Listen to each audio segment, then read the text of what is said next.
Model, and the third is part of one of the most exciting Irish bands of the moment. Let's welcome Adam Clayton, Alison Canavan and Ned Arkins, ladies and gentlemen. You stumble in my footsteps. Keep the same appointments I had. You try walking in my shoes. You try walking in my shoes. How about that? Come on, join us. You're welcome.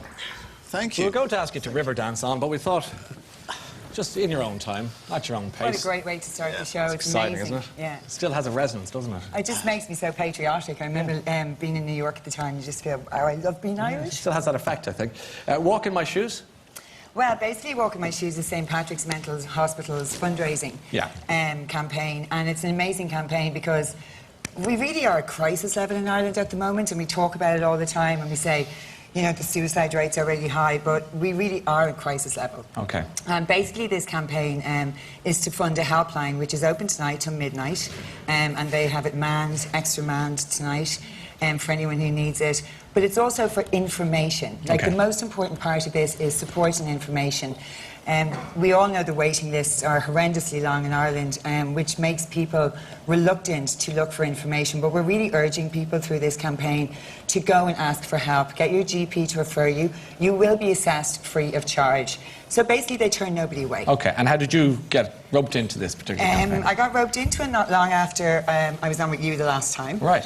Talking about my postnatal depression that I suffered after James. So somebody saw that, obviously, and they did, indeed. Said. And they basically asked me would I like to get involved. And one of the main reasons I got involved was I started suffering from mental health issues in my late teens, and I didn't know what it was. And basically, I thought, you know something, if I knew what it was then, I probably wouldn't have suffered so bad later on. So early intervention is key in recognising signs and symptoms and getting the necessary help. Okay, so Adam, why did you get involved in such a campaign? Well, my mother was involved in St. Pat's about 15 years ago, and she passed away recently. And somebody from St. Pat's said, you know, would you be interested in getting involved?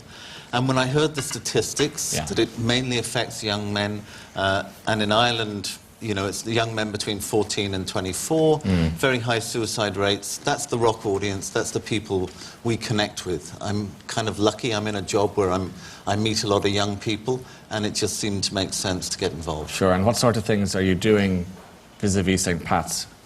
Well, the people at St. Pat's are amazing. I mean, I give them a small amount of my time, and they arrange all this stuff for us to do, and I think the message gets out there. Okay, so you would go to St. Pat's, you'd address users and that kind of thing, and talk about your own experience in life. As often as I can. As often as you can. Okay. The thread, I suppose, that binds the three of you together is your experiences with depression. And Ned, I'll bring you in here, if I may, because you had an experience of depression growing up, and can you remember? Yeah, I mean, when it sure. started? My father was diagnosed as a bipolar at the age of 34. Yeah. So I came into the world soon after. Yes. So it's been something in my family for as long as I can remember. And to be honest, it was always something I associated with adults, you know? Yeah. People my age and younger don't deal with that stuff, you know? We're too busy living life. So when the charity Walk in My Shoes approached us and told us the statistic about 75% of mental health begins before the age of 24. Yeah. To be honest, it was really heartbreaking for me and the rest of the lads. It blew our mind to think that there's, you know, kids out there, essentially our age, that are going through these things that I see my father go through. So well, I suppose in your own circumstances, you had that thing that a lot of people watching tonight have, which is living with somebody who has an issue. In your case, it was your dad. Yeah. And that can't have been particularly easy. No, it wasn't, to be honest. It is hard at times. Like, my father always, he talks about bipolar. It's, you know, the highest and the lowest of lows. Okay. And for you as the son in the house, what was that like? Well, I was one of two sons. Probably not the favourite son, to be honest. But there you go. But it was hard at times, but like I said, when times were good, they were really good. When they were bad, you know, it wasn't easy. But okay, but and again, talking about it is what we're doing tonight to try and make it, I suppose, normalise it in many respects. When we spoke the last time, Alison, you referred to it a second ago, but it was about postnatal depression. And again, remind us what we were talking about then for people who didn't see that. Well, basically with me, I suffered quite bad postnatal depression, but having recovered from it, and looking back on kind of my career, I probably had been suffering from depression for years, but my career enabled me to run from it. Okay. So I was kind of fortunate and unfortunate in a lot of ways that if I was unhappy in New York, I went to Miami. If I was unhappy in LA, I just kind of went somewhere else. And basically what you're doing is running from yourself. And with depression, you can't run from yourself because it will always catch up with you. Mm-hmm.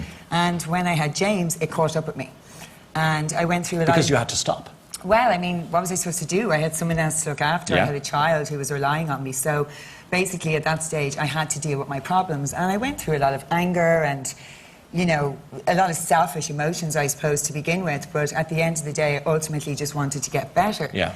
And what was getting better, it was really interesting to me, my journey of recovery, because I think suffering from mental health, I will always be in a journey of recovery. Like, I always have to keep myself well, you know, because I think... So it's mental maintenance as much as Well, I anything think else. it is. I think everyone has their own formula of what keeps them healthy. Like right now I'm jogging and, you know, sometimes I do meditation. I was in counselling for a long period of time.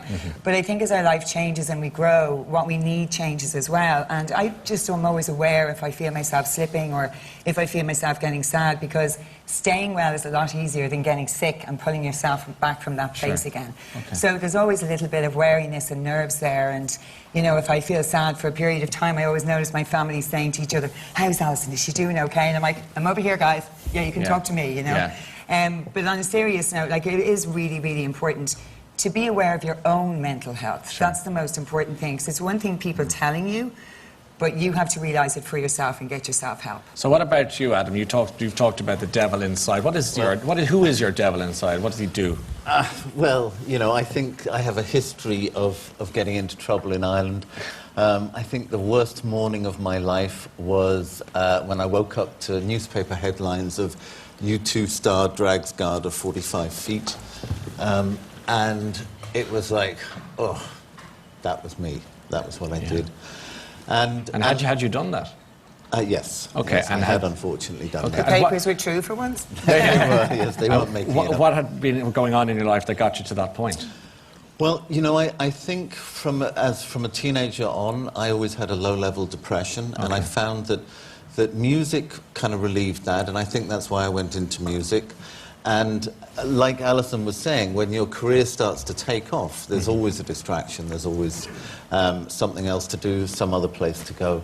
And I found that when I was working, when I was on tour, I was fine, but it was when I got home after the tour, I didn't know what to do, and my drinking increased and increased and increased, and because I kept being successful, it was covered up and taken care of, and I'm in a band with 3 great guys who, you know, they put up with me. And eventually... Were you difficult to put up with, Adam? I think so. You know, I think anyone that is a little bit out of control and is drinking too much is not really in touch with what's going on around them. So would they have sat you down and said, come on, get your act together? Or were you beyond communication in that regard? No, eventually it was said to me a couple of times, and I was lucky enough to take the hint, and I think I've said this before. You know, I missed a show in Australia. In '93, was it? Yeah. Yeah. And that for me was the end of my world, because the only thing I really wanted to do was be in a band and, you know, write great songs and perform to packed houses. And I knew I was going to lose it if I didn't make a decision. Why did you miss the show in 1993? I'd done that thing of I'd been controlling my drinking for 3 or 4 months, and I thought, I'll just have one. And then I don't know what happened. Yeah. But I missed the show. And a roadie stood in for you? That's correct, yeah. And was it the next day, the next week, the next month that you were confronted then and told, this is bad news, Adam? You know, I was sort of told that it was holding me back, it was stopping me develop as a musician, and nothing needed to be said at that stage. Okay, I kind of knew. And was it the other 3 in the band? Was it one of the band, or was it somebody outside the band that sat you down? It was definitely the guys in the band. Okay, and that made you turn around. So did you have a... You know, I always wonder about the rock and roll lifestyle that you've led and the band that you've been in. Do you think that it was unhelpful to your depression, or it was just hit it? Is that what you're saying? Do you know, or were you predestined to have depression, if you understand what I mean? Well, I mean, In my case, I don't think depression was such a big issue, other than it led to the drinking, and the drinking kind of increased the depression. But I think success masked it, because I could get away with it for longer. And I could minimize it to myself. Yeah. But I saw the guys in the band who were the same age as me having much more productive lives than me. They were settling down, families, everything going on with that. And you were watching those three guys. This is what you weren't pursuing the same road, so to speak. So what were you thinking? I was thinking I was having a great time. So what's wrong? Where did it all go wrong then? Do you think that the George Best thing? You know, I had a string of kind of failed relationships. I had a string of excuses for why my life wasn't going well. I had a string of excuses to explain why I wasn't as good a musician as I aspired to be. Yeah. And I just got sick of that. I got sick of it.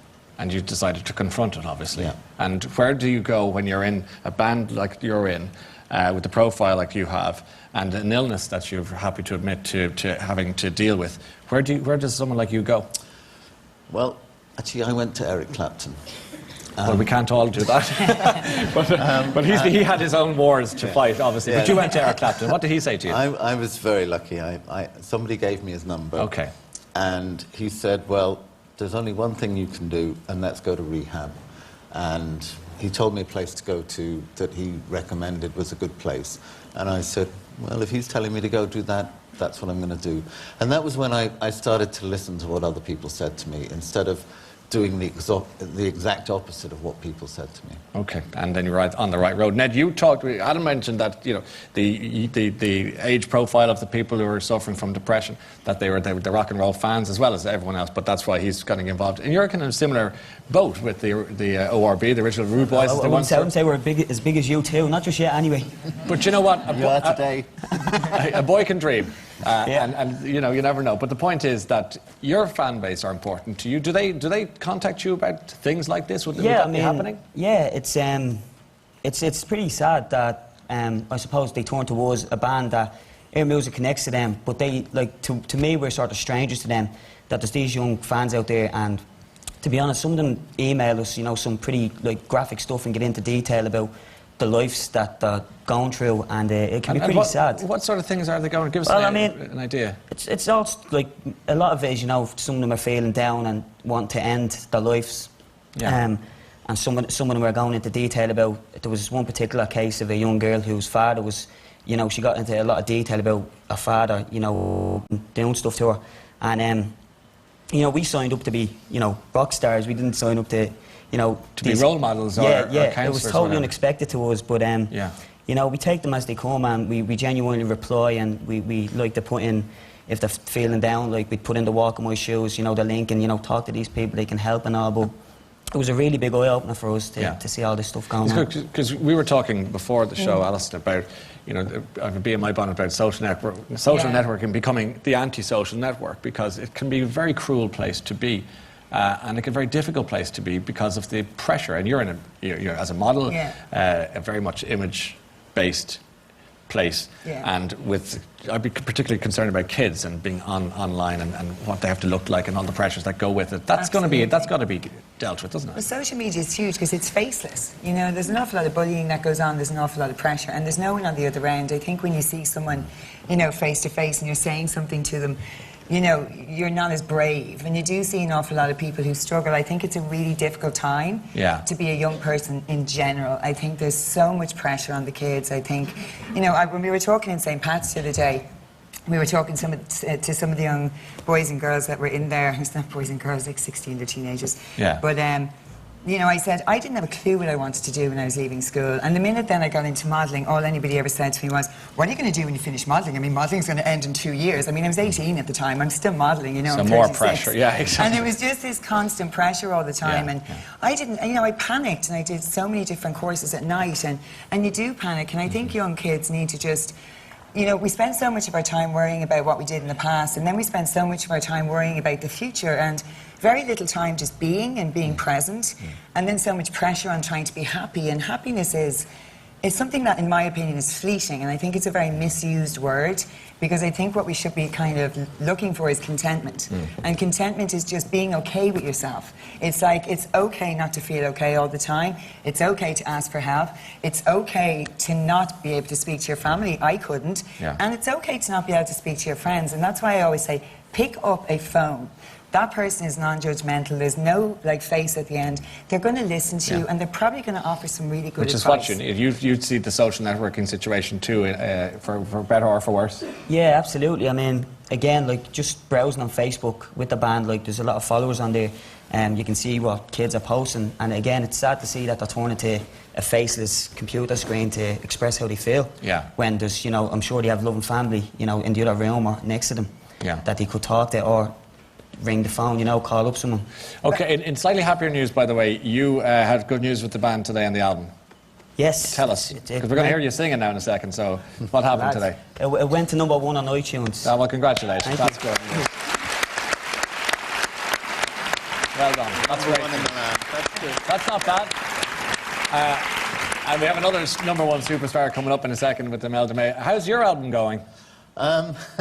We've been working to get it finished this summer, which is what we're planning to do, and hopefully have something out by the end of the year. That's our plan. So have it done in the can by August and then out for September, October, thereabouts. That sort of thing. How are you feeling about it? Really, really good. I think it's our 13th record. We want to make the songs really count, and they're getting better all the time. Good on you. And you were married recently to Mariana. Congratulations. I'm married to the lovely Mariana, and she's with us tonight in the audience. She is here very, tonight. very well. So, has that settled you? Has that earthed you at all? Yeah. I mean, if I'd known it would be this great and this easy, I'd have done it years ago. But I guess I didn't know Mariana then. Yeah. And how are you these days? I'm pretty settled. She kind of encourages me to get out the house and kind of just be a bit riskier than I used to be, and I'm up for that. Yeah, that sounds good. It's great to see you all coming in and delivering the message. It's the St. Patrick's Support and Information Line. We've put details on screen. We're going to put it up right now. And there is someone, as we were saying, at the end of the phone there, right up until midnight tonight. So it's very important, if you're watching tonight, to know that, as our friends have been saying, simply picking up the phone, there is somebody there and they care. So get busy on that phone if you need to, and all information on walkinmyshoes.ie. Ned, why don't you go and earn a crust there? Let's look at you do what you do best. Ned and his fellow bandmates felt so strongly about this subject, actually, that they gave their song Feel It In Your Soul to the campaign as the official song. So they're going to perform it now. Would you welcome, please, O-R-B, ladies and gentlemen.